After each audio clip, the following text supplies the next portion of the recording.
Online classes में सभी का स्वागत।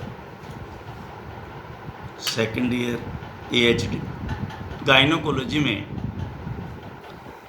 आज हम नेक्स्ट जो चैप्टर 5th वन स्टार्ट करने जा रहे हैं। साइन ऑफ स्ट्रेस, ताव के लक्षण बहुत ज़रूरी है, बहुत पता होना चाहिए। फील्ड में लोग AI यूं ही कराते हैं, हीट निकल गई है तो भी AI कराते हैं, हीट है ही नहीं तो भी AI कराते हैं।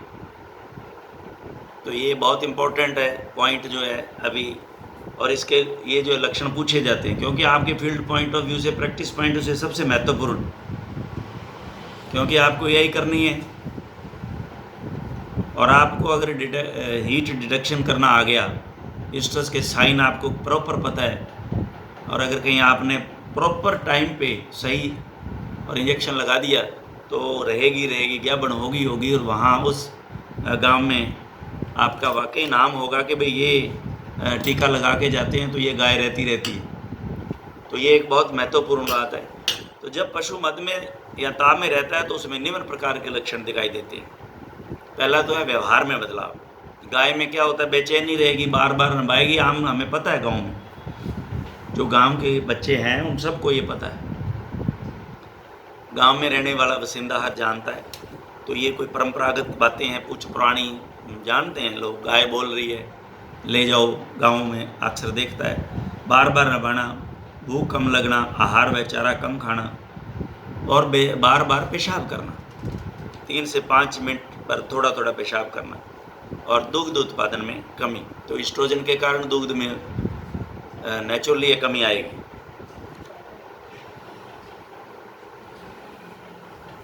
गाय होमोसेक्सुअल व्यवहार प्रदर्शित भी कभी कभी करने लग जाती है,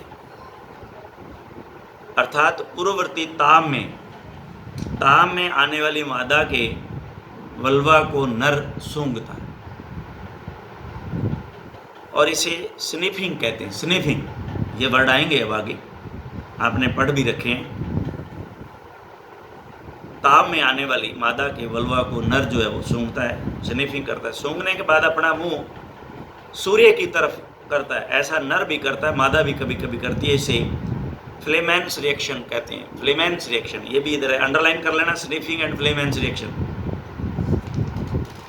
पूर्ववर्ती मद में गाय दूसरी गाय पर भी माउंट करती है, चढ़ती है, ठीक वैसे ही जैसे सांड गर्भित करने हेतु गाय पर चढ़ता है। इसे होमोसेक्सुअल बिहेवियर कहते हैं। होमोसेक्सुअल बिहेवियर कहते हैं। तो ये यहाँ पे अब आधे पे देखें, डायग्राम में स्निफिंग करते हुए बुल को दिखाया है, और यहाँ देखिए फ्लेमेंस रिएक्शन, मुंह के उधर से हटा के वल्वा को सूंघ के मुंह सूर्य की तरफ जो है किया गया। तो ये दोनों एक्शन आप देख सकते हो। मध्य ताव में गाय स्वयं खड़ी रहती है, यानी कि मेल को नर को माउंट करने के लिए वो इजाज़त देती है। मध्य ताव में गाय स्वयं खड़ी रहती है तो सांड को अपने ऊपर चढ़ने हेतु प्रेरित करती है, जिसे माउंटिंग कहते हैं। Now line reflex. Line reflex क्या है? मादा पशु के पीछे का हिस्सा, लाइन रीजन, जो कमर है उसका पीछे का जो हिस्सा है, लास्ट वाला, बिहाइंड लंबर से बाद में सैक्रम, लंबर से पीछे लंबोसैक्रम भी हो सकता है, लंबोसैक्रम या सैक्रम का पोर्शन। लाइन रीजन थोड़ा झुका रहता है तथा पशु पूंछ को उठाकर वल्वा के एक तरफ रखती है। इस स्थिति को लाइन रिफ्लेक्स कहते हैं। यहाँ टॉलरेंस रिफ्लेक्स कहते हैं, अथवा टेल रिफ्लेक्स कहते हैं। टेल रिफ्लेक्स यानी कि वल्वा से पूंछ को एक तरफ वो हटा लेती है जब वो नर को माउंट करने के लिए परमिशन देती है। तो ये जो पीछा हल्का सा झुकना और पूंछ को एक तरफ रखना, ये लाइन रिफ्लेक्स कहलाता है। ये यहाँ डायग्राम में अच्छा दे रखा है और आपने अच्छी तरह से इसको पढ़ भी रखा है पूर्ववर्ती। अब जो वल्वा है उसमें क्या बदलाव आते हैं, वल्वर लिप्स के बारे में अब ये बताने जा रहा है। ये यहाँ पे ये जो डायग्राम दे रखा है, note heat, early heat, mid heat and end of heat, तो ये कंप्लीट जो है जो वल्वा है इसी को देख के जनरली जो है वो जांच की जाती है कि ये हीट में गाय है या नहीं। तो पूर्ववर्ती ताप में वल्वा के होंठ हल्के गुलाबी हो जाते हैं, लिप्स जो है वो हल्के से गुलाबी रंग कलर के हो जाएंगे। मध्यवर्ती ताप में वल्वा के होंठ थोड़े एडिमेटस सूज जाएंगे, स्वेलिंग आ जाएगी उनके, एडिमेटस तने हुए व गहरे गुलाबी हो जाते हैं। ये मध्यवर्ती मिड हीट की बात है।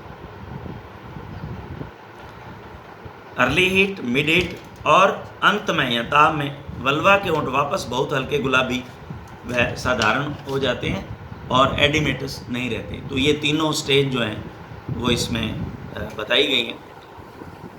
म्यूकस जो है जिसको हम तार देना कहते हैं, तार देना, दैट इज म्यूकस। म्यूकस में बदलाव,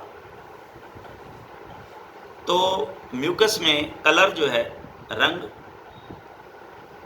पूर्ववर्ती ताप में साफ पानी वाला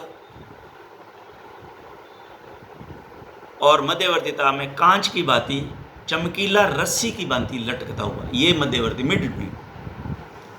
मिड जो है हीट के अंदर एकदम ट्रांसपेरेंट रस्सी की तरह नीचे जो है वो टूटेगा नहीं, सीधा नीचे लटकेगा, रस्सी की भांति लटकता हुआ, ये कलर में हो गया।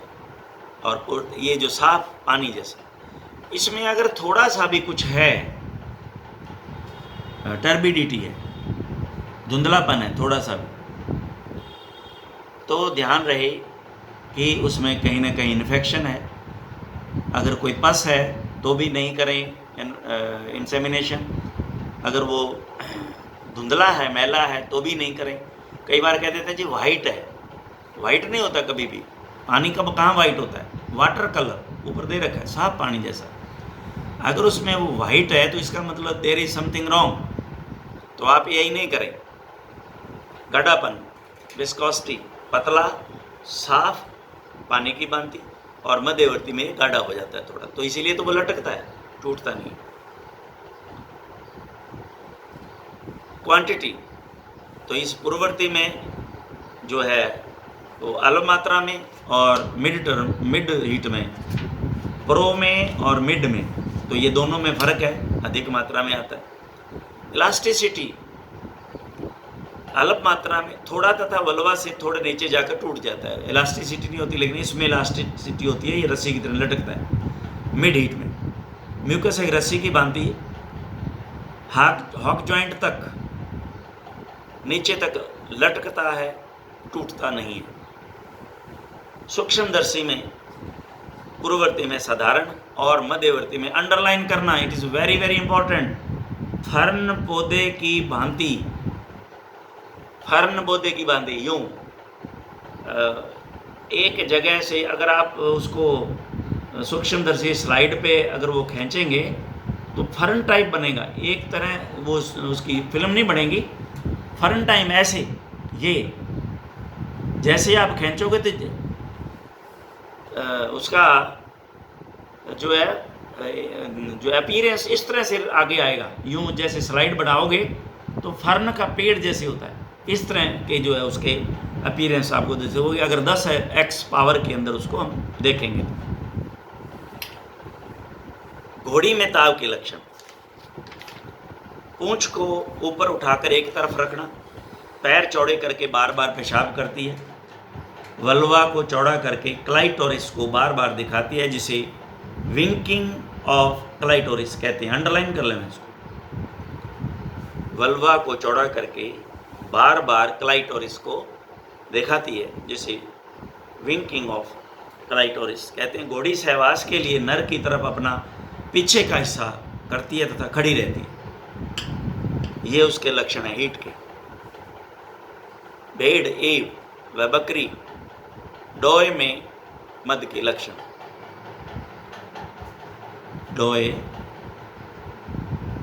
बेचैनी, खाना कम खाना, बकरियां बार बार विशेष प्रकार की आवाज़ करती हैं जिसे ब्लीटिंग कहते हैं। एक मद का अच्छा लक्षण अंडरलाइन कर लेना, ब्लीटिंग।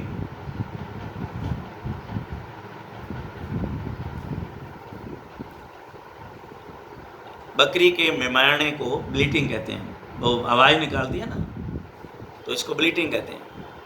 भेड़ में फ्लैशमैन्स रिएक्शन नहीं दिखाई देता, जबकि बकरियों में होता है। फ्लेमेंस रिएक्शन है, तो ये क्या फ्लैशमैन्स कहाँ से आएगा? इसको फ्लेमेंस रिएक्शन करो, वही देख रहा हूँ मैं। फ्लेमेंस, ये एस कहाँ से आ गया? फ्लेमेंस रिएक्शन नहीं दिखाई देता, जबकि बकरियों में ये होता है। वल्वा को सूंघ के सूर्य की तरफ जो है वो मुंह करना, देखना, तो ये भेड़ में नहीं होता, बकरियों में। फ्लेमेंस रिएक्शन है ये। फ्लैश कहाँ से आ गया? इसको सही कर लेना। पूंछ बार बार वल्वा पर रगड़ना, शेकिंग ऑफ टेल भी बकरियों में मद का एक विशेष लक्षण है। बकरियों में नर बक ताम में आई हुई मादा डोए की गर्दन पर मुंह व पैर एक विशेष प्रकार की आवाज़ के साथ मारता है। आपने देखा होगा ना, पो पो करते हुए, और वो सिर और पैर को, तो जिसे नूडिंग बाई हेड व नूडिंग बाई लेग कहते हैं। Nodding by head and nodding by leg कहते हैं। नूडिंग बाई अंडरलाइन कर लेना है, ये वर्ड जो है वेरी वेरी इंपॉर्टेंट हैं, ये पूछ लिए जाते हैं कई बार। सूरी में ताव के लक्षण, बेचैनी, दूसरी सूरी पे चढ़ना, अंडरलाइन अग्र कुब्जता, लॉर्डोसिस, मेरुदंड की अग्रज उन तोदर वक्रता, यूं उठाना।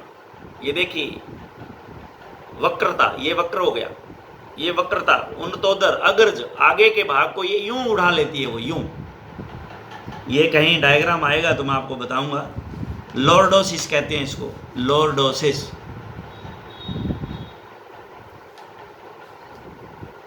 मेरुदंड जो वर्टिब्रल कॉलम है, उसका जो अग्र भाग है उसको यूं उठा लेती है, यूं हो जाती है। इसको अग्रज उन तोदर वक्रता कहते हैं या लॉर्डोसिस कहते हैं। लाल गुलाबी वल्वा का होना और पूंछ को हिलाना या घुमाना, टेल वैगिंग। और बीच में कुतिया में जब ताब में होती है तो नर के साथ घूमती है, उसे ऊपर चढ़ने हेतु प्रेरित करती है, तथा वल्वा के द्वारा हल्का रक्त, इसमें हल्का रक्तस्राव भी होता रहता है, जिसे प्री ईस्ट्रस ब्लीडिंग कहते हैं। प्री ईस्ट्रस ब्लीडिंग ये क्यों होता है? अभी पीछे हमने पढ़ा कि जब जानवर हीट में होता है तो यूट्रस की तरफ जो है ब्लड का सर्कुलेशन बढ़ जाता है, तो इस कारण से भी कई बार ये जो प्री ईस्ट्रस ब्लीडिंग है वो देखी गई है, और इसमें जनरली बीच में ये आती है। तो ये एक टेबल के द्वारा जो है वो symptom of heat of cows and buffalo में यहाँ इन्होंने दिखाए हैं, जो हमने बात पहले ऑलरेडी पढ़ ली हैं। तो ये इसको और थोड़ा समराइज कर लेते हैं। सोशल बिहेवियर में restless, tries to get isolated from other cows, बाकी गायों से अलग होकर खड़ी होती है, रेस्टलेस हो जाती है, और उसके बाद में mix with other cows in the herd. Mid heat में 12 से 18 घंटे में बाकियों में मिक्स हो जाती है। लेट हीट के अंदर normal behaviour with other cows in the herd. Excitement है, एपिटाइट है, बेलोविंग है, इसमें बेलोविंग कहते हैं, उसमें बीटिंग कहते हैं। अभी हमने पढ़ा ब्लीटिंग, और इसमें बेलोविंग।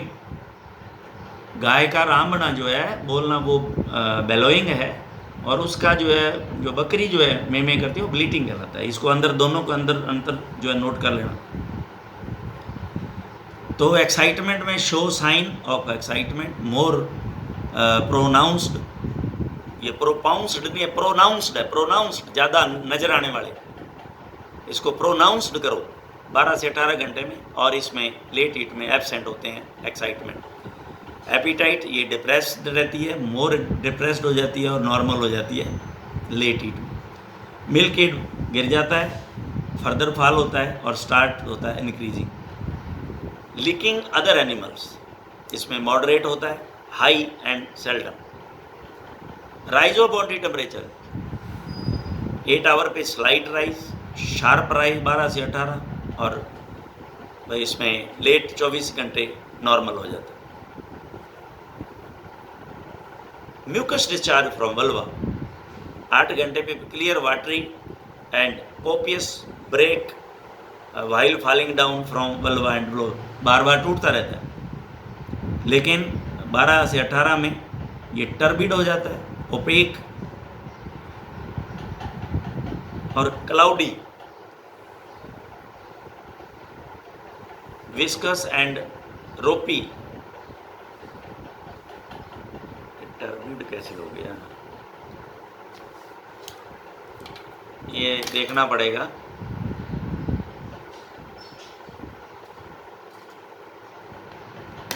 ओपेक ओके और क्लाउडी।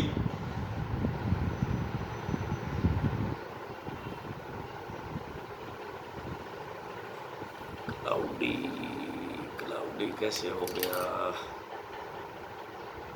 चलो इसको मैं दोबारा चेक करके आपको बताऊंगा।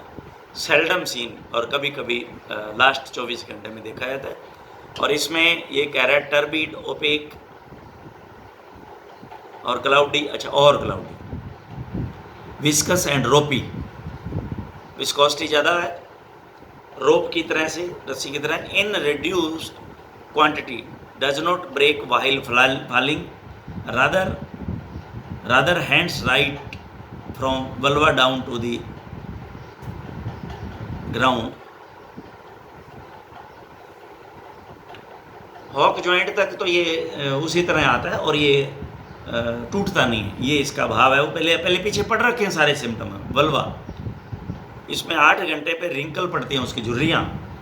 ऑन वल्वा लिप्स स्टार्ट डिसपीयरिंग, जो झुर्रियाँ हैं उस पर वो हटना शुरू हो जाएंगी, डिसपीयर हो जाएंगी। लिप्स स्टार्ट स्वेलिंग, और उन पे हल्का सा स्वेलिंग आनी, जब स्वेलिंग शुरू होगी तो अपने आप ही झुर्रियाँ हट जाएंगी उसकी स्किन पे, लिप्स के, वेजाइनल लिप्स पे। और ये प्रोनाउंस्ड स्वेलिंग आ जाएगी 12 से 18 घंटे में, स्वेलिंग रिग्रेस हो जाएगी। Vaginal mucus discharge clear and ropy, pronounced बहुत ज़्यादा और difficult to detect. Mounting other animals, दूसरे जानवरों पे ये 8 घंटे पे रेयरली देखा गया चढ़ती हुई, लेकिन 12 घंटे 18 घंटे मिड हीट में तो ये बार बार पशु पे चढ़ती उतरती है। Standing still when other cows और बुल्स ट्राई टू माउंट, तो ये तो 8 घंटे पे तो कभी कभी देखेंगे खड़ी रहता, लेकिन 12 से 18 घंटे में तो ये बिल्कुल खड़ी रह जाती है शांत। और 24 घंटे में सेल्डम कभी कभी देखा गया। यूरिनेशन 8 घंटे फ्रिक्वेंट और 12 से 18 मोर फ्रिक्वेंट और आगे फिर नॉर्मल हो जाता है। Uterine tone tight and turgid, tight hard हो जाते हैं। अगर यूट्राइन हॉर्न्स को हम पकड़ के देखेंगे तो काफ़ी जो हार्ड हो जाएंगे और टर्जिट हो जाएंगे, टर्जिट सख्त हो जाएंगे। तो इसके बाद में becomes more turgid mid heat में, और उसके बाद में नॉर्मल हो जाते हैं। सेम जो है बुफेलो में भी सेम तरह के देखे गए हैं सिम्टम।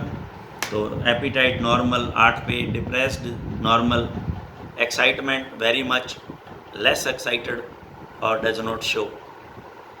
और बेलोविंग में occasionally, frequent, absent. Swollen vulva की swelling occasional, frequent and absent, बीच की बात है। और सोलन वुल्वा में हो गया slight, moderate and absent. Slight 8 घंटे पे हल्का सोजन, मॉडरेट अच्छी, और फिर एब्सेंट।